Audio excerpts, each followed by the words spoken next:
Jai Hind everyone, welcome to NCRT in Minutes. Today we are going to discuss chapter 5 of class 6 science, that is measurement of the length and the motion. In this chapter we are going to cover all the topics that were in the NCRT book. Along with this, there will be some pictures for better understanding. पहले के time पे how do we measure, पहले हम कैसे major करते थे? In ancient time people used body parts, लोग क्या करते थे, अपने बॉडी पार्ट्स यूज करके मेजरमेंट करते थे. For example first hand span use करते थे, मतलब हाथ, जिसको हम भिश्ता बोलते हैं. जैसे in this picture you can see कि एक बच्चे का हाथ है और वो हैंड से मेजरमेंट ले रहा है. या फिर फुट की लेंथ से भी मेजर करते थे, पैर कितने कदम चल रहे हैं वो. या आर्म की लेंथ, जितने आर्म्स है उतना लेंथ वो समझते थे. या फिंगर की विड्थ, जिसको हम अंगुला भी बोलते हैं कि एक अंगुला दो अंगुला जैसे. स्ट्राइड्स भी बोल सकते हैं, मतलब पैरों से चल के स्टेप्स लेते थे, पुराने खेत वगैरह ऐसे मेजरमेंट होता था उनका. अपार्ट फ्रॉम दिस, पर इन सब चीज़ों में प्रॉब्लम क्या आई कि है ना, सब हर एक इंसान का बॉडी पार्ट अलग होता है तो मेजरमेंट भी डिफरेंट था. तो सारी कंट्रीज ने मिलके क्या किया, इस कंफ्यूजन को दूर करने के लिए एक सेम यूनिट एक्सेप्ट करी, जिसको बोलते हैं एसआई यूनिट. एसआई यूनिट का फुल फॉर्म होता है international system of units. SI unit जो होती है लेंथ की, वो होती है मीटर. अब हम कुछ कन्वर्जन कैसे कर सकते हैं, जैसे कि अगर हमारे पास 1 किलोमीटर है तो 1 किलोमीटर में कितने मीटर्स होंगे? 1000. 1 मीटर में 100 सेंटीमीटर्स होंगे और 1 सेंटीमीटर में 10 मिलीमीटर. तो अब आप आइडिया लगा सकते हैं कि जो आपकी स्केल होती है ज्योमेट्री बॉक्स में, वो स्केल 15 सेंटीमीटर की होती है. तो आपको आइडिया हो जाएगा 1 सेंटीमीटर कितना होगा, और कितनी स्केल्स हम जोड़ेंगे तो हमारे पास 1 मीटर आएगा. अदर देन दिस, जो स्मॉलर यूनिट्स होती है जैसे सेंटीमीटर, मिलीमीटर, ये हम यूज़ करते हैं बहुत ही थिन जो चीज़ें होती हैं उनको मेजर करने के लिए. जैसे कॉइन का थिकनेस मेजर करने के लिए यूज़ किया हमने, या फिर कोई पेज है उसका विड्थ मेजर करने के लिए.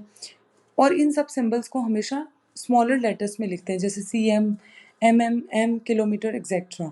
लार्जर यूनिट जैसे किलोमीटर जो होता है, वो लार्ज यूनिट्स के लिए होता है, जैसे एक सिटी से दूसरी सिटी के बीच में डिस्टेंस कितना है. तो larger unit kilometre, smaller unit that is centimetre and millimetre, medium metre. अब इन यूनिट्स को हम कन्वर्जन कैसे करेंगे? किलोमीटर को अगर मल्टीप्लाई करूँ मैं 1 किलोमीटर को 1000 से, तो हमारे क्या हो जाएगा? मीटर में कन्वर्ट हो जाएगा. अगर हम मीटर को सेंटीमीटर में करना है तो 100 से मल्टीप्लाई करना है, और सेंटीमीटर को मिलीमीटर में करना है तो 10 से मल्टीप्लाई करना है. यहाँ पे एक एग्जांपल दे रखा है कि 2 किलोमीटर को सेंटीमीटर में कन्वर्ट करके बताओ. तो सबसे पहले उसको मीटर में कन्वर्ट करेंगे 1000 से मल्टीप्लाई करके. फिर 2000 आंसर आ गया तो उसको हम मल्टीप्लाई करेंगे 100 से, तो हमारा आंसर आ जाएगा 2 लाख सेंटीमीटर. इसका अगर हमें उल्टा करना है, मतलब छोटे से बड़ी यूनिट की तरफ जाना है, तो हम क्या करेंगे? डिवाइड करेंगे. जैसे कि मिलीमीटर है उसको सेंटीमीटर में करना है तो 10 से डिवाइड, सेंटीमीटर को मीटर में करना है तो 100 से डिवाइड, मीटर को किलोमीटर में करना है तो 1000 से डिवाइड. लेकिन ये करेक्ट वे क्या होता है लेंथ मेजर करने का? करेक्ट वे क्या होता है? सबसे पहले हमें एक स्केल लेकर आनी है और उसको एकदम ऑब्जेक्ट बिना कोई गैप दिए, मतलब जो हमारा यहाँ पे यू कैन सी 0 और वहाँ पे एक लंबी लाइन है, तो वो हमारा स्टार्टिंग पॉइंट है. जिसको भी मेजर करना है उसके ऊपर ये पॉइंट रखेंगे. फिर उसके बाद में हम अपनी आई की पोजीशन सेट करेंगे. Here you can see 3 lines, 3 आई की पोजीशन है. एक तो है वाई, एक एक्स, एक जेड.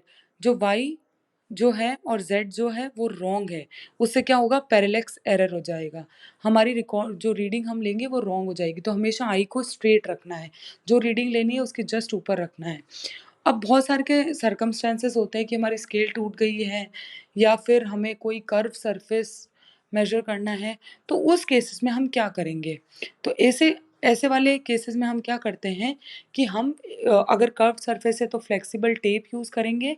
और अगर स्केल ब्रोकन है तो हम क्या करेंगे? हियर यू कैन सी एक स्केल है जिसमें 0 कहीं लिखा हुआ ही नहीं है, 1 लिखा हुआ है, और 1 से स्केल एकदम करेक्ट है.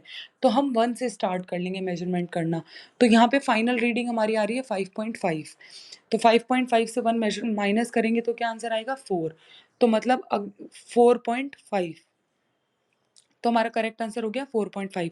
विजुअली चैलेंज मतलब जो जिनको दिखता नहीं है उन बच्चों के लिए क्या होता है कि उन बच्चों के लिए स्पेशल स्केल्स बनती है, जिनकी थोड़ा जो लिखावट होगी, जो नंबर्स होंगे वो थोड़े उभरे हुए लिखे हुए होते हैं, मतलब थोड़े रेज्ड रहेंगे कि वो उसको टच करके फील करके भी नंबर्स और मेजरमेंट कर सकते हैं। अब हमें कोई कर्व सरफेस है तो उसको कैसे उसकी लेंथ मेजर करेंगे, उसके लिए हम क्या करेंगे, दो मेथड होते हैं। फर्स्ट होता है थ्रेड यूज़ करके, एक थ्रेड लेंगे जिसको हम स्ट्रिंग भी बोलते हैं, और उसको जो भी हमारा कर्व सरफेस है सबसे अच्छा पॉइंट तो ये रहेगा, एक नॉट बांध लो, मतलब एक गांठ बांध लो, एक पॉइंट पे गांठ रखो और एकदम कर्व उसको राउंड जो भी सरफेस है उस पे लगाओ एग्जैक्टली और उसके जो भी एंड पॉइंट्स है उसको मार्क कर दो। फिर उस थ्रेड को आप सीधा करोगे और स्केल से नापोगे तो सही आंसर आ जाएगा अपना। दूसरा मेथड होता है फ्लेक्सिबल टेप, जैसे टेलर वगैरह होते हैं वो यूज़ करते हैं टेप जो आसानी से मुड़ जाती है। तो अपना वेस्ट, कमर का साइज़ मेजर करने के लिए या फिर शोल्डर या कुछ भी मेजर करने के लिए हम फ्लेक्सिबल टेप्स का यूज़ करते हैं। इसको भी कर्व सरफेस पे रखेंगे, स्ट्रेटन करेंगे और फिर हम देखेंगे क्या रीडिंग आई है, रीडिंग्स नोट कर लेंगे। पेड़ है, पेड़ राउंड होता है, उसका ट्रंक उसको भी मेजर कर सकते हैं हम फ्लेक्सिबल टेप से। चेस्ट मेजर कर सकते हैं, वेस्ट लाइन मेजर कर सकते हैं, एक्सेट्रा। अब पोजीशन होती क्या है, हमें पोजीशन कोई भी मेजरमेंट लेते हैं तो एक पर्टिकुलर पॉइंट से लेना पड़ेगा। कोई बोल देगा 2 किलोमीटर, पर 2 किलोमीटर कहाँ से? तो एक पॉइंट, एक वर्ड होता है रेफरेंस पॉइंट, मतलब कि रेफरेंस पॉइंट होता है एक फिक्स पॉइंट जहाँ से अपन डिस्टेंस मेजर करते हैं।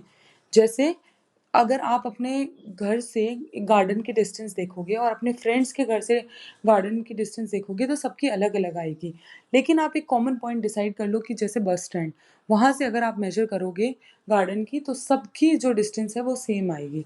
वाई? क्योंकि एक कॉमन पॉइंट है। अब यहाँ पे आप बहुत सारे मार्किंग देख सकते हो, ये इनको बोलते हैं किलोमीटर माइलस्टोन्स। तो इनके ऊपर कुछ नंबर्स लिखे हुए होते हैं। इसका मतलब होता है जब आप हाईवे पे जाते हो तब आप देखोगे, इसका मतलब होता है कि अगर इस पे 1 लिखा हुआ है मतलब इस पॉइंट से जो अगला स्टॉप आने वाला है, फॉर एग्जांपल जयपुर, दिल्ली कुछ भी आ रहा है तो वो इस पॉइंट से अगले 1 किलोमीटर में आएगा।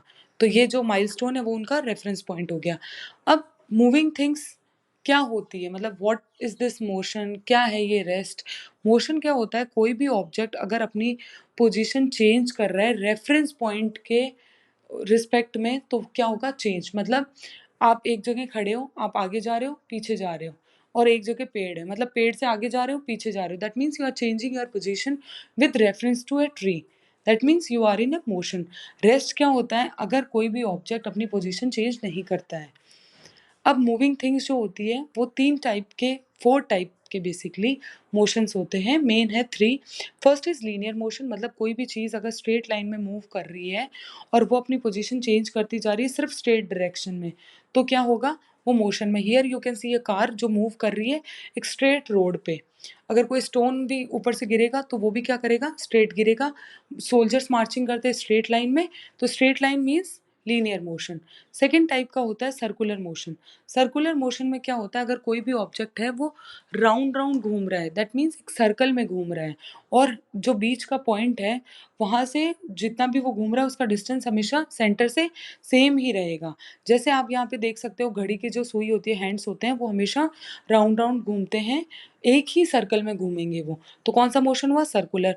एक नीचे मैरी गो राउंड करके एक झूला है, वो भी राउंड राउंड घूमता है, फैन जो होता है वो भी राउंड घूमता है, तो कौन सा मोशन है, circular. Third type of motion is oscillatory motion.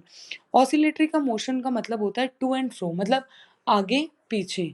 To and fro motion होता है एक फिक्स पॉइंट से, बीच में से एक बार आगे जाएगा फिर पीछे जाएगा।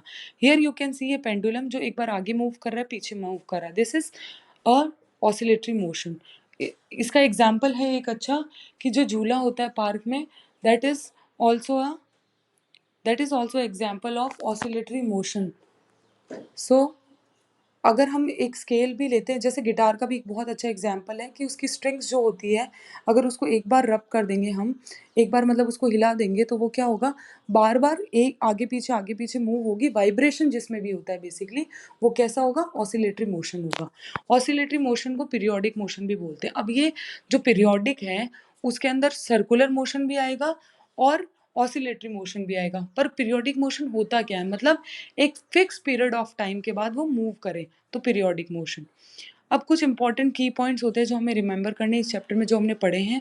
मेजरमेंट है क्या बेसिकली, कोई एक नंबर जिसके आगे यूनिट लिखा हुआ है, जैसे 1। 1 की कोई वैल्यू नहीं है, 1 is just a number, it's not a measurement. If you will put 1 kilometre तो मतलब ये एक मेजरमेंट है। तो ऐसा यूनिट क्या होती है लेंथ की, मीटर।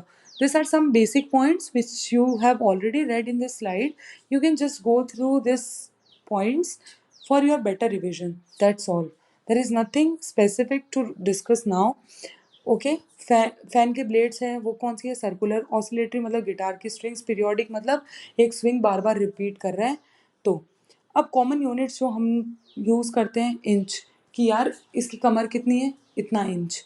सेंटीमीटर्स यूज़ करते हैं, स्केल, फिट, हाइट वगैरह नापने के लिए फिट यूज़ करते हैं। क्या क्या टूल्स यूज़ करेंगे, टेप, मेजरिंग टेप्स होती है, स्केल होती है, मीटर स्टिक होगी, यार्ड स्टिक होगी। तो various type of tools are available.